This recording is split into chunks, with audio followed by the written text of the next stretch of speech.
Hello. The Divine Code reading for March 16th, pages 565 and 566.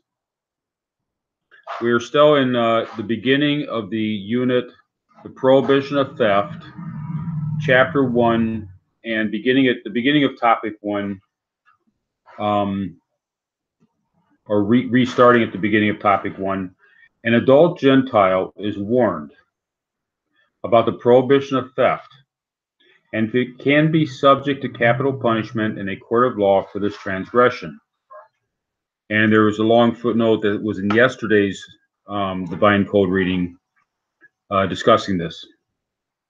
This applies whether one forcefully robs or secretly steals money or any movable property, or kidnaps a person, or withholds the wages of his employee, or similar acts, or even an employed harvester who eats from his employer's produce without permission to do so. This will be discussed in Chapter 12 of this unit regarding the details of the laws of the worker. And there's certain understandings that a worker would be allowed within Torah law for Jews, that a worker is allowed to eat produce while he's working a reasonable amount, during the time of his employment, and that has to be verified through the secular government over the local government, or the understanding between the employer and employee before that would actually be allowed for the non-Jew in a non-Jewish situation. Although it's recommended because it's in the Torah, but that'll be discussed more in Chapter 12. For all such acts, a Gentile is liable to capital sin, and one who commits any of these acts of transgressions is considered a robber, as explained in Part 1, Chapter 9. That was under the fundamentals of the fundamentals of the Noahide Code. There is a fundamental difference between a person's liability to punishment in a court of law and its a power to cleanse his soul from liability in the eyes of God. As with any sin, the sin of a Gentile thief in the judgment of God can be removed by proper repentance, but only if the stolen object is returned, or if the value is paid back when returning it intact is not possible. So, and this will also be discussed in Chapter 2 of this section. So there's two different aspects of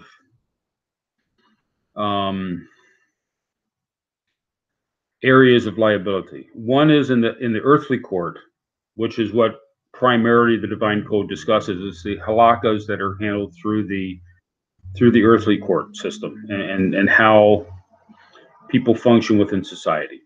Then there is the aspect of interacting with the heavenly court, or interacting with God. And they're different systems. Now, they're kind of dependent upon each other, but they need to be seen separately. The court deals specifically with the legal issues, whereas God deals with the inner aspects of the heart. And a person can cleanse himself with God if he works through the legal system, and if he returns property that was stolen, if he properly repents, even though that would not necessarily sort of get him off the hook with regard to the court system. The court system would also have to still be handled according to how it's done in that area.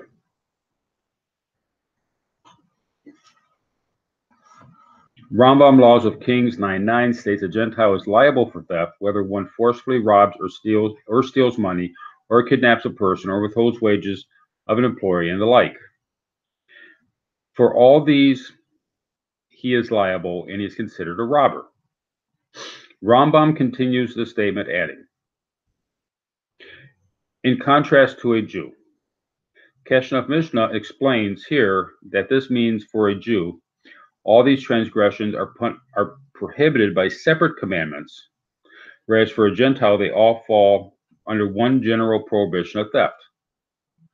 So for the Jewish people, there's many different laws, and each specific law is seen within itself. For example, the question of withholding wages from an employee is a separate law from stealing money from a person, even though it seems very similar. Now, within the non-Jewish law, within the Noahide laws, it's all under the auspices of the prohibition of theft, which is one mitzvah, but it has many details, and so that's what's being said here. Therefore, in regard to what types of theft are prohibited, everything that is prohibited for a Jew, as different types of monetary theft, is also prohibited for a Gentile. See Shulchan Aruch Harav, Laws of Robbery, topic 23. This is also clear from Tractate Sanhedrin 57a and Sefer HaKinuk Commandment 5:16. See footnote 504 for a discussion regarding whether or not this is theft by a Gentile as a result of not returning a lost object. So there's a question as to whether or not returning a lost object is under the prohibition of theft, and it is in an intellectually obligatory manner, but it's not in a legal manner. But otherwise, the laws of theft, the broad category of the laws of theft, as it applies in the 613 commandments for the Jew, also apply under the singular prohibition of theft that's part of the 7 Noahide commandments. This appears to have a correspondence in the opinion of Ramban on Genesis 34:23, that Gentiles are responsible for all types of monetary matters as part of the Noahide commandment for courts of law, that is dinim in Hebrew. Ramban views this as a positive obligatory commandment. Thus, according to Ramban, a separate negative that's prohibitory Noahide commandment, which carries liability to capital punishment, only applies for stealing money or movable objects by an action of theft. A difference between this approach of Ramban and what was explained in the Keshev Mishnah is in regard to the prohibition of cheating, which will be discussed in chapter 5 of this unit in the Divine Code.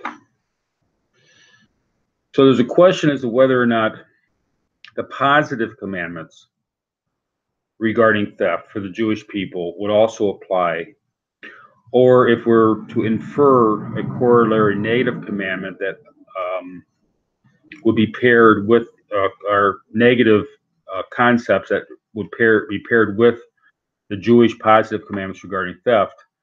That area is subject to debate.